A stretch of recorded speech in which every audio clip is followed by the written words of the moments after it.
Hello, everyone. Welcome to another episode on Beyond the Surface podcast. I want to thank you so much for your support over the period, for your likes, for your comments, or your shares. Thank you so much for joining this community.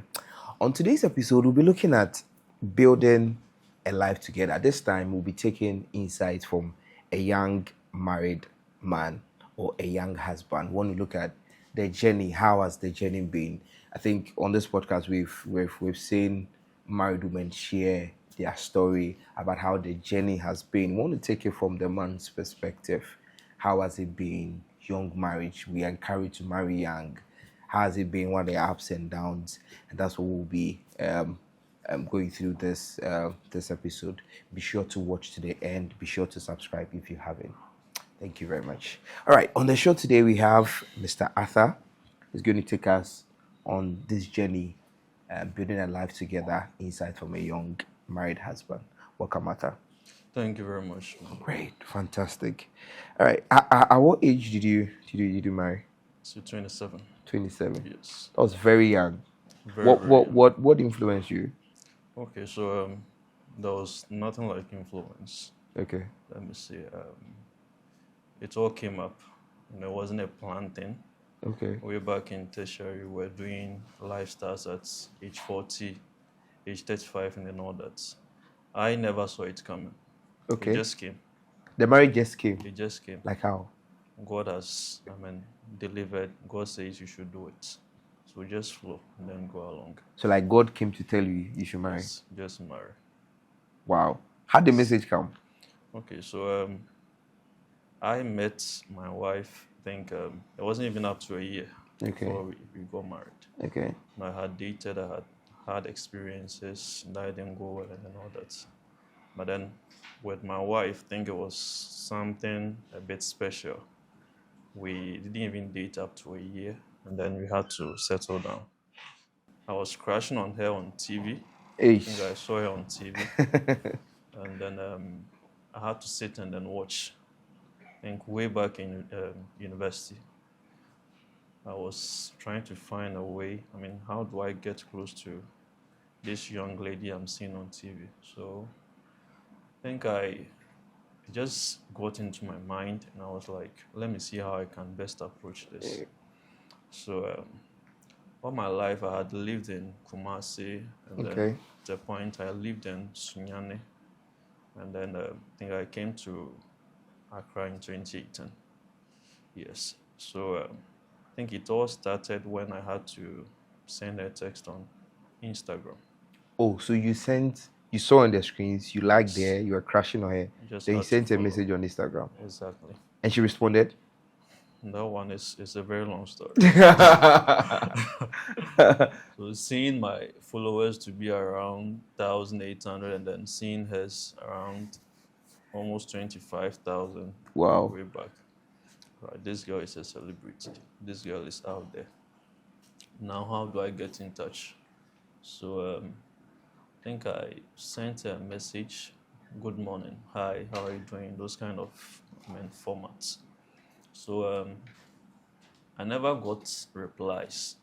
But you kept sending? Yes, I kept texting. Said I want this girl. So let me just see how best I can go in for her. And I was lucky she had her phone number on her Instagram. Oh, right. So I was very fast and then I picked it up. And I think at the point when I started texting, she took her number off her Instagram page. After you had picked it, okay. So I understood it in a way like she doesn't want people disturbing her. That's why she even took it off in the first place. So I got a number. I think it wasn't on WhatsApp. So it was just normal text messages I was sending. So you couldn't call, you had to send a normal text message? I had to send a text. I just wanted to see how free she is with text and then all that. So I kept texting, hi, how are you? Then maybe in a week time, I'll get one reply, good morning, I'm fine. How about you? So I see. At a point I nearly gave up. Mm-hmm. And this was when I was, I think I was with one financial institution before I moved to where I am now. The message kept on going. And then I think one time she wasn't feeling so well. Okay. I had gone for a church program.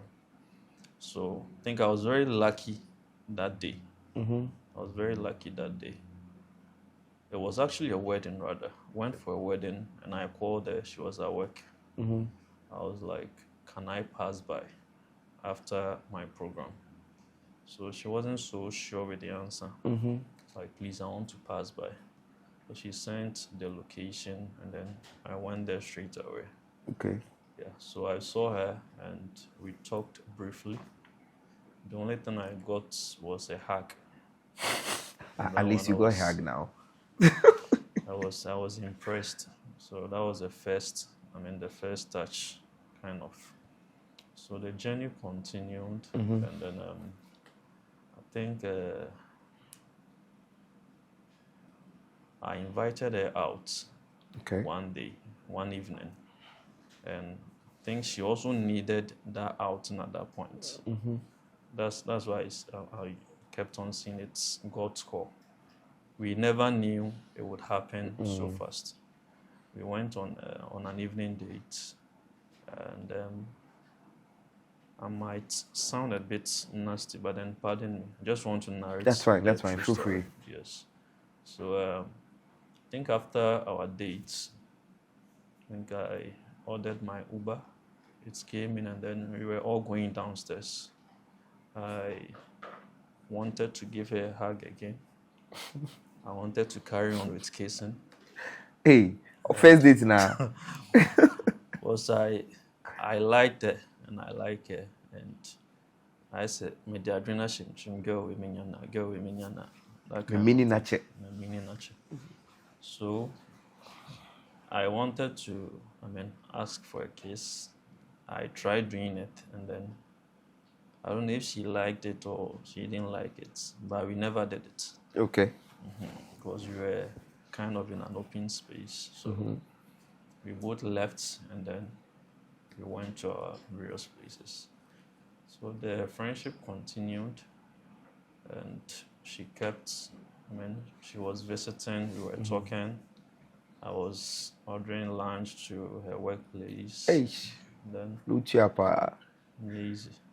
So questions like how is your day going and those kind of things, it pisses her off.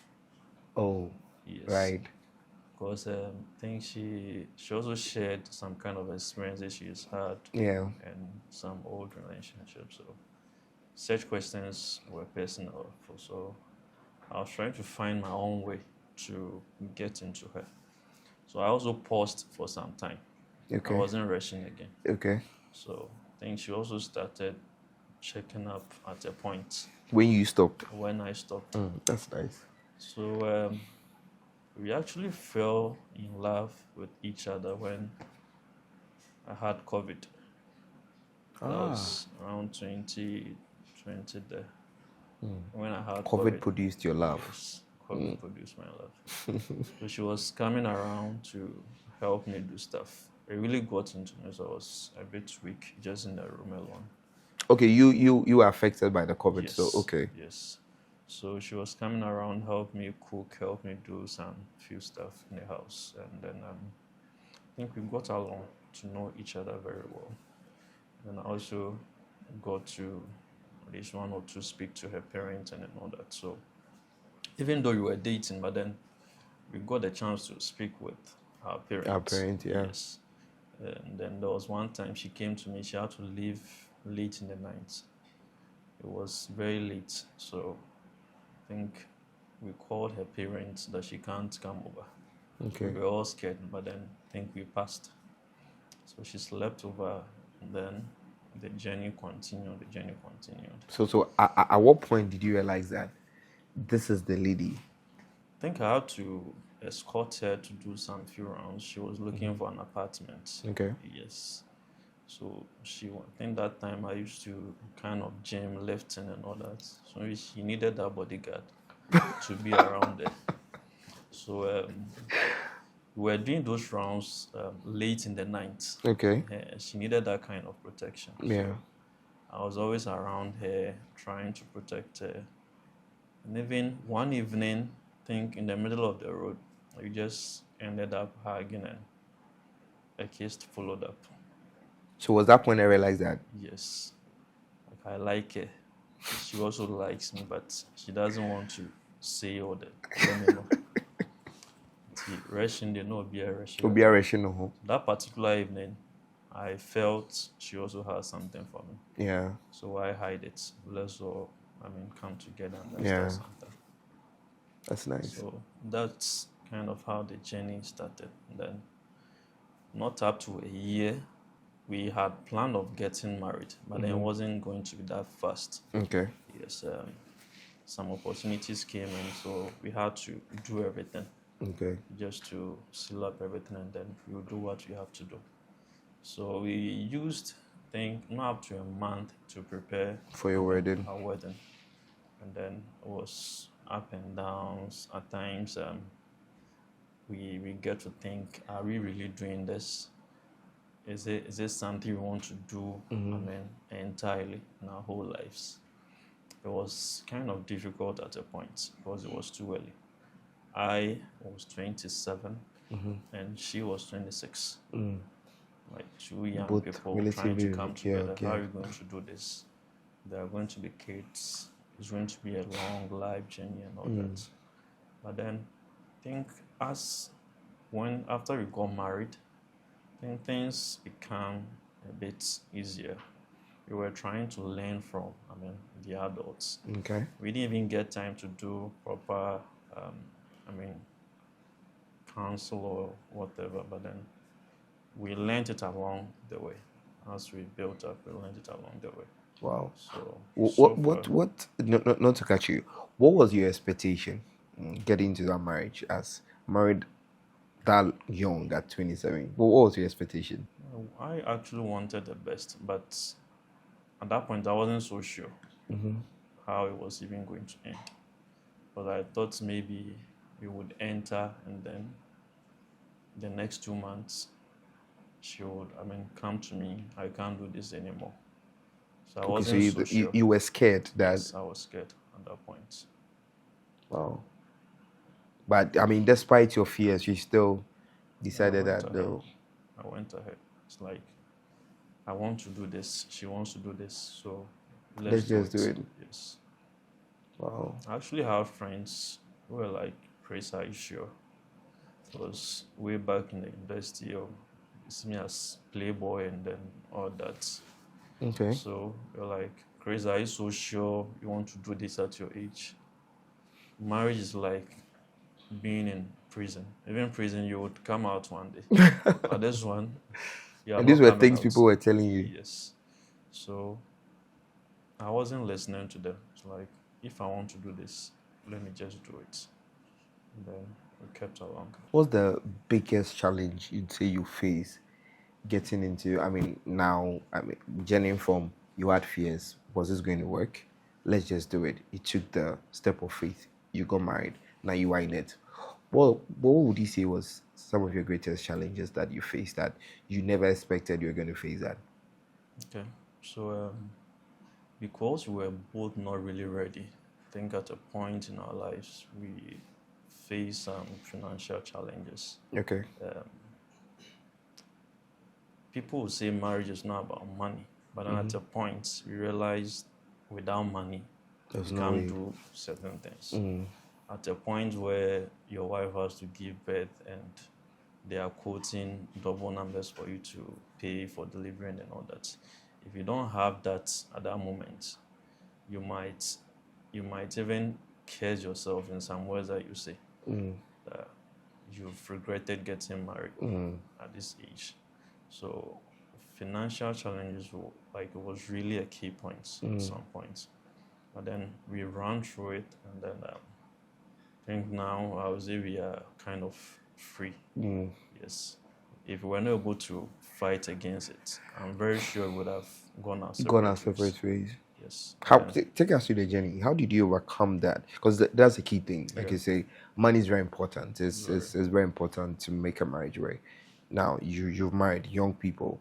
You are facing, and this was how many years after you got married? 1 year. I think in the first year. Within the first year of marriage, one would think you want Yeah. the marriage will go, and all of a sudden you face this financial. How did you take us through your journey? How did you overcome this? We had to put in plans. We had to reduce spending. Okay. When you were dating, be like, babe, let's go here, let's go to these places. We were just trying to, have fun as young couples. So at a point, we had to sit down, strategize, seek advices from elderly people. We also had to, involve ourselves in church activities to keep ourselves busy. We we pray to God that this is what we want for ourselves. Why not help us? Why should we suffer? If we are getting married, why should we suffer? Yeah. So I think after a year, after our childbirth, things became a bit easier. So we saw it as a blessing, kind of. So on the 31st of March 2023, so it was 31/03/2023 Wow. that we gave birth to our daughter. Wow. So from there, I think I would say it's a blessing. Yeah. The child is a blessing. Yeah. Then things have kept on going very smoothly. Work is going on well. We are trying to expand as our own nuclear family. So I think after our childbirth, she turned 2 in March. Okay. Yeah, so after our childbirth, I think things have been a bit Very smooth. stable. Yeah, very Wow. stable. Wow. Okay, that's great. How did you transition from a single man to a husband? How did you manage your responsibilities that came with you being a husband? I mean, previously you're a single man, no responsibility attached. Now you're a married man, and even now you now have one kid. How did you manage your responsibilities that came with it? That one is very tough. Very tough. Yeah. As an individual, where I was a young man trying to start life myself. If you have your own single room, you are in there. You have your Cool. small cylinder rice cooker. You are doing everything yourself. You don't have to, even when you cook, whether it's nice or not, you have to eat it because it's just you. Right now, the family is extended. The baby will be like, Mommy, I don't like this. Your wife will also be like, babe, today I don't feel like eating this. What do you have to do? Now you have to expand. You have to expand, how you tackle your responsibilities. Means you have to get Indomie for the child. You have to get rice. And if I myself have to eat banku, it means 3 different foods. So it kept on and then increasing. But then, like I said earlier, when we started, we were facing that kind of challenge. But then along the line, we've been able to, do the spreads, and then we've aligned to everything. So it's perfect now. Okay. Now, I'm sure before you got married, you had the perception or the notion out there of the 50-50, 70-30. Some will even say only 100. Yeah. Now, getting into it, you are now in the reality. What would you say? 50-50, 70-30, 100? Well, it's not actually 50-50. When you are out there, you would think it's 50-50. But then once you enter, it's actually about 70-30. 70 Where for the you. 30 will go to the wife, Okay. and the husband will take the 70. And the 70 being what? And the 30 being what? So, women have their special way. There should be a special way to treat women. There are some things we men have to do, we men have to face. And so, personally, I have given my wife 30. Not like I want to offload her of so many things, but then I don't want her to carry so much burden. At the end of the day, when they go to labor ward and then all that, They go through you the are not load. there. Yeah. When they are screaming, they are shouting, they are holding people they don't know, they are trying to, do it however they want it. You are not there. Yeah. what you as a man you'll be doing is pray to God and to help you with everything. But then the women, they go through a lot after childbirth, doing breastfeeding. I mean, trying to get the child close, trying to get them to speak, to say, Mama, how are you? Good morning, how are you? Or pray and then. So they do a lot of responsibilities. If you are out there, you would never know. But then once you are close with your wife, with a child in between, you will see that the child even likes the mom more than the dad. Yeah. Until they grow up. Once they are child, like at their younger age, they love their mom more than the dad. That's because the mother is taxed more. She's doing more of the work. Yeah. Then husbands will be like, Provider. I'm kind of providing, trying to provide for the family to stay stable. So I always give 30 to the wives and then I'll take the 70. And the 30 being, taking care of the house, taking care of the kids. Yes. Then you are the 70 provider. Yeah. One will choose 50-50 or they will say 100-100.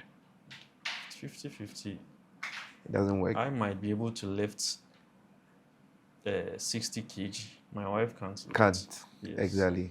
So I will leave the 30 for her and I'll do the 70. Now, let's look at it. Also, how do you manage the emotional responsibility? Because you're a father, now you're a father. You're not just a husband, you're a father. And you work in a sector that also comes with some kind of load. So emotionally, you are also dealing with something, but you're also a young husband. You have to take care of the needs of the emotional needs of your wife and of your kids. How do you manage this two? Okay, so emotions is something that really gets us.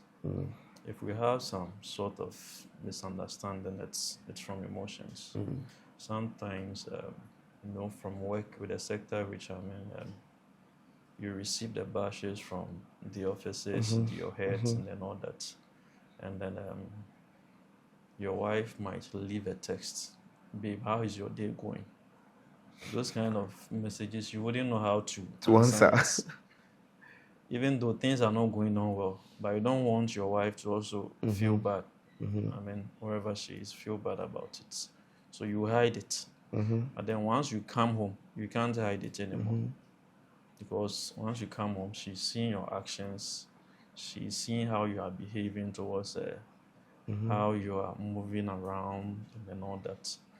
So emotions has really got to us, even at a point it feels as purpose. But then you can't sleep over it. You might get angry in the evening, the next morning you guys are okay.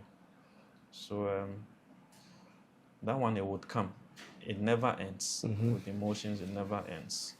It could be me, it could be from her as well. So there's kind of 50-50 consideration when it comes to emotion. You as a married couple have to know how to tackle it. Me, if I'm angry and then I report to the house, you should know how to, do stuff around me. You don't have to put more pressure on me. Like, babe, this my hair is getting spoiled, or this, I will need that breathing space. Yeah. To also get stuff through. So the emotions, it never ceases. It can never end. It keeps coming. Yeah. But then as two people, you have to know how to handle it. If I come from work to the house, I enter the room without playing along, you should know that today it didn't go well. It didn't go well. So yeah. you should know how to handle those kind of things. That's fine. Also, how do you handle dispute? For a young person, youth today, everyone is right. Okay. Because you are married to also a relatively young person. How do you manage that? Whenever there is a conflict that you guys have to, do you sit down? How do you handle that as a young couple? Okay, so with my experience, I've told my wife, when there are such conflicts, we don't talk, write on WhatsApp or messages or anything. Okay. Yes. Even if you find out that I'm doing something wrong that you want to address, it's better you sit with me and then we address it. We've never been able to resolve issues on WhatsApp. Okay. Yes, on WhatsApp, we've never been able to. Remember, I told you when I started to date, texting her wasn't Yeah. really fun. Yeah. Now I'm married to you, you want to be texting me with issues. Nah. So she will say one word, I'll also say one word. Yeah. She will say two, I'll say three. So with text, we realized it never It will helps never us. work. So when there's an issue, she wants to, flow and then tell me. I'll tell her to hold on. When I come home, then we talk about it. Because you facing me with it and me going out there, you also going out there, we are facing our Each other. own challenges and all that. So it makes it worse. So as young couples, we actually prefer sitting face to face And deliver it. in bed. We talk about it. When you talk about it in bed, it never goes wrong. It never. It never goes wrong. In bed, it never goes wrong. So that's how we manage our conflicts. In we bed. don't talk. Yes, in bed. Fantastic. do you regret marrying young? If you had a chance to marry again, do you think you marry at the age of 27, or you would wait till say 30? Okay. Before, I would have mentioned somewhere 30, and that's related to finances. Okay. Yes. At a point, it failed us. We thought maybe we were not both ready to get married. But then at some point in time, you realize it's not about money too. Once you are stable and once you both love each other, you can, come together. So I don't regret getting married at age 27. You will do it again if you have the I'll do opportunity. it again. Because once you wait, we keep aging. So I had a philosophy that I want my first child to be at least 30 when I'm getting to my pension age. Yes. So if let's say I'm 30 right now, and then I have a daughter who is going to turn 3 in March. It means if I should turn 60, she's also out there. Exactly. She might have also gotten married, started a life. I have grandchildren. That's how the world actually is supposed to be. We come, we leave the earth, then we just go. But then the best thing is to make families. Have loved ones around you.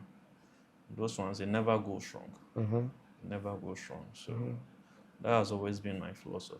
Fantastic. Get married at early age, produce, and then look after them. Fantastic. That's how I understand life. Fantastic. I've really enjoyed this conversation actually. Finally, what would you say to, young people out there with this fear? You spoke about the fear, especially because you were thinking, what if with all these stories of divorce or all these things about women are wicked and you married them, you took that decision that, I'm just going for it. It wasn't like you were not scared. You were very scared.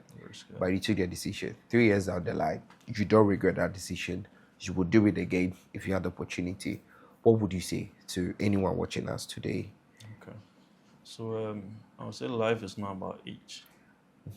Whenever it comes, just pick it up and then move. And then we all came in different ways. So mine would be finances.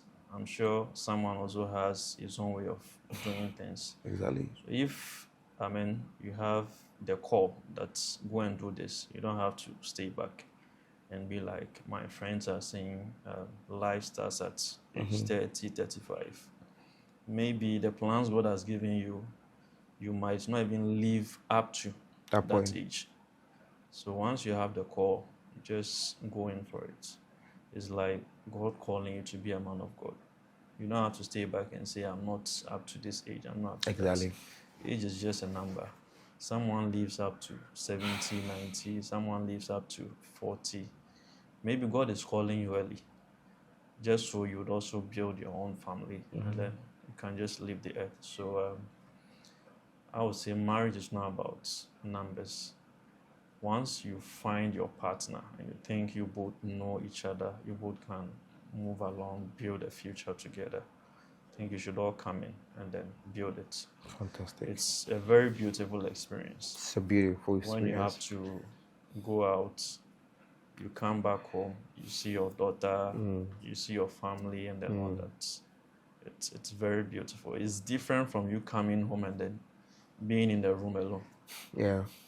Yes, you don't have anyone beside you and all that. So once you have your lifetime partner, I think you should just seal it in the house of the Lord, and then Fantastic. you are good to go. Fantastic. Thank you so much, Arthur. You're welcome. That was a Thank very you too. insightful session. In the words of Arthur, marriage is a beautiful thing. So take that decision now. It's like you're saying, age is just a number. Yeah. Take that decision now. Thank you so much. Thank you. Viewers, thank you so much for taking the time to watch this episode. This is Beyond the Surface podcast. Be sure to share, be sure to subscribe, and we'll see you on our next episode. Thank you.